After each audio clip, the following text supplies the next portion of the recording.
Matthew Broom, come to the front. It was just the most sexiest thing ever. It's the best way I would describe My Fault London.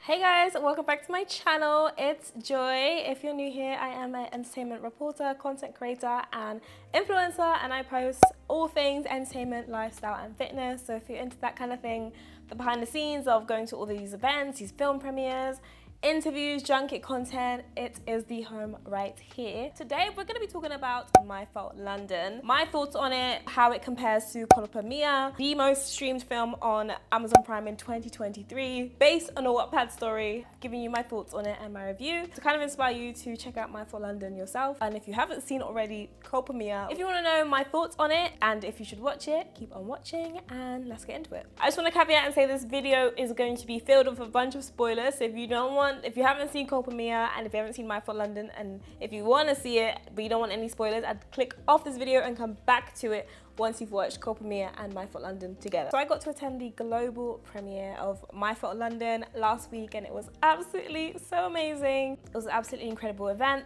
All of the cast were there. Aisha, Matthew, we even got a speech. They all came out to London and for us to celebrate their movie. If you didn't know, My Fault London is an adaptation of Culpa Mia. It's basically based off a Wattpad story by Mercedes Ron. And it's kind of like Marmite, this movie. Some people have loved this film and some others have not taken kindly to it. Although despite the mixture, it was Amazon Prime's biggest film of 2023. And also the year after that, it was the #4 most popular movie on Prime Video. I loved it. I mean, the film is basically about a girl who has to relocate her life and pack and move away because her mother has married a wealthier man, and Noah, the main character, she has to leave behind the life she knows to go and live with this new family with her mum's new husband. The husband has a son and the son is extremely good looking and he's a bit of a cutie and they end up falling for each other. Is it giving incest? Yes. And it's this unconventional dynamic between lovers who, it's that long lost story, right? It's like you love someone but you shouldn't. And that's what Nick and Noah encapsulate, and that's what the story represents. And in general, I thoroughly enjoyed it. I mean, I loved the first one, although unconventional as it seems. The chemistry, the scenes of this fictional España, the cars, it's incredible. Like, I'm someone, like, I love the Fast and Furious films, but I feel like growing up, like, I didn't really take to them or tend to them, but I wish I saw Culpa Mia when I was growing up, because it was kind of like this is my Fast and Furious. This is Fast and Furious for the girly pops, you know? The car scenes are absolutely incredible in Culpa Mia. So it's actually a really good rom-com. I feel like if you're into young teenage romance, add this to your list. But how does My Fault London compare and should you watch it? I did enjoy My Fault London. I thought Nick and Noah's storyline is quite unique, and to see Aisha Banks and Matthew Broom take on these characters and this world, in the world of fast cars and driving and falling in love with someone you shouldn't. Seeing Aisha as Noah and Matthew as Nick, I think it was so, it was nice to see, okay, this is a story about deep passion, deep love, this kind of unrequited, it's not unrequited because obviously they want each other, but it's a forbidden love, that's the word I'm looking for. And so to kind of see that in London, my hometown, and to see these new actors and these new characters, I guess, all these actors embody these old characters, I think it was so nice to see. Matthew Broom, come to the front. Every time he would, like, even just so look at Aisha, we were screaming. Like, he definitely has, like, oozed that sex appeal and just that bad boy, like, oh, it's incredible. And anytime, like, they got together on screen, like, the whole cinema was screaming. I literally had to record the reaction because it was just crazy. Oh, okay. Seeing how magnetic him and Aisha were on screen, I think was so beautiful to see. There's enough character, story, and romance for rom-com lovers to enjoy. But if you have seen Culpa Mia, you might notice that there are differences in it. Culpa Mia and My Fault London are not side by side. They're kind of parallel, but they're going the same direction. The same ending, same beginning, same ending. There's different roads to it. The same way, it's like you can take on Google Maps if you're driving, you can get to Selfridges one way, you can get another way. You can jump on the 55 to Oxford Circus, or you can jump on the 38 to Victoria. Like, it's the same destination and you can start at the same journey, but you take different routes. And that's the best way how I would describe My Fault London and Culpa Mia. The nature of the connection is quite similar, but I feel like My Fault London doesn't go into that much detail in the backstory, in the character's backstory, their parents' newfound relationship, and Noah's dad, who is the main antagonist of the story. I mean, spoiler not spoiler, but we see that in Culpa Mia quite mid on. Like, we find out about Noah's dad and how he's not so good. But in My Fault London, that part of the story is kind of left to the end. They've taken a different route in how to introduce Noah's dad to the storyline. So I wouldn't watch My Fault London and try to anticipate each scene, because it's kind of like they've taken the elements of Culpa Mia, and instead of building it brick by brick, they've maybe built the door and then built the window and then maybe built the back door. But they still built the house, if that makes sense. So I wouldn't watch it and think, oh my God, this is gonna happen next. Because that's kind of what I was doing. But no, that's not how it works. My Fault London doesn't exactly address the age gap between the two in Culpa Mia, which is a bit strange, I am not going to lie.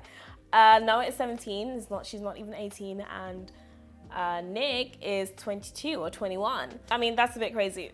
I'm not gonna lie, that is a bit crazy. But My Fault London doesn't address that. They didn't even talk about their age. At least I don't think they did.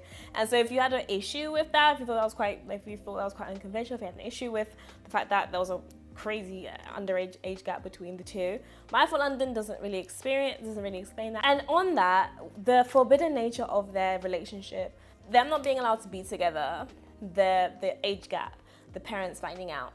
We don't see that in My Fault London. Like, it's kind of like a running joke, which I think is like, I think they truly made this film for the fans. It's kind of like, this film just feels like Easter eggs. It's like when in My Fault London, when there's any like chance for the parents to find out, they're like, oh no, they wouldn't be that. They wouldn't be like that. Kind of like, you know how in Culpa Mia when her ex-boyfriend comes into town and there's that little montage of him almost seeing her but kind of not seeing her, and it's kind of like this like slapstick montage thing. That's kind of how they address like Nick and Noah's relationship in My Fault London. It's like, no, they wouldn't be dating, you know? It's kind of like this like comedic like joke, because it's like, no, that's so ridiculous.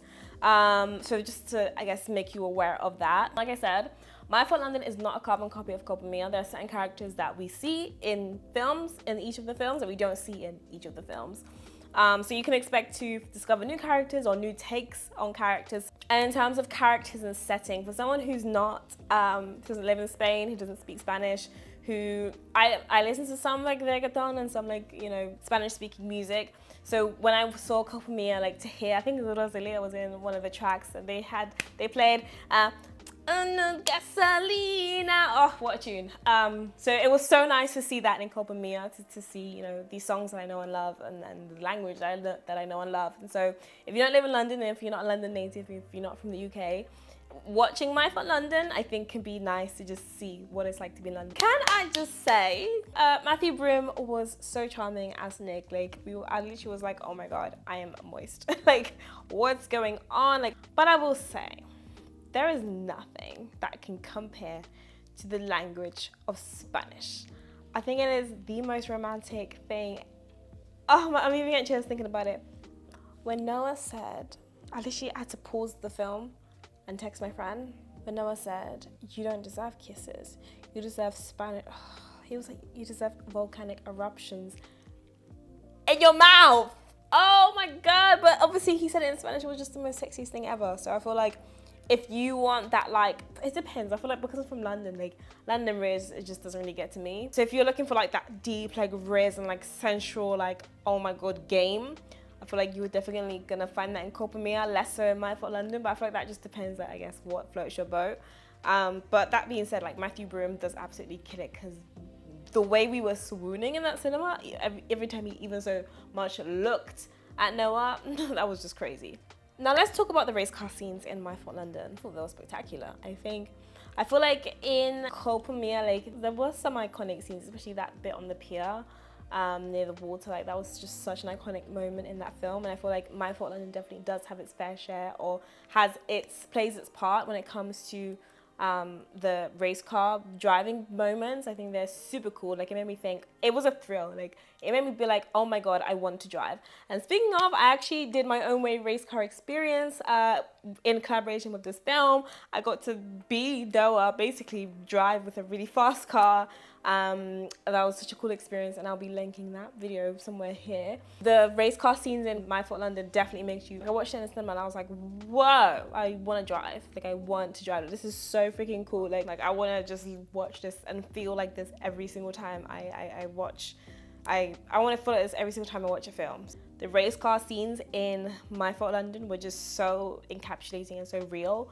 I genuinely want to go back to who I was before I saw them and experience that again, because I was just like, whoa, this feels like I'm on a roller coaster. So I would say overall it is a thrill. The race car scenes and the action scenes gets a big tick from me in My Fault London, as well as a big tick from me in Culpa Mia as well. So that's my analysis of the movie, kind of like a comparison between the two. Are they similar in background? Yes. I mean, My Fault London is an adaptation of Culpa Mia. So are they different in pace, structure, romance, scenes, character? Yes.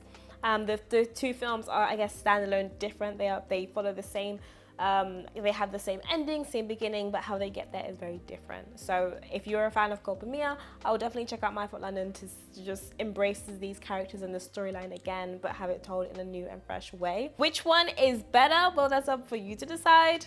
You have to decide yourself. Let me know in the comments, what is your preference, My Fault London or Culpa Mia? I have to be biased to say, because I'm from London, it's My Fault London, but then I'm learning Spanish right now, and I just love everything about España. I've been there multiple times and I would love to go again. So which one is my favorite?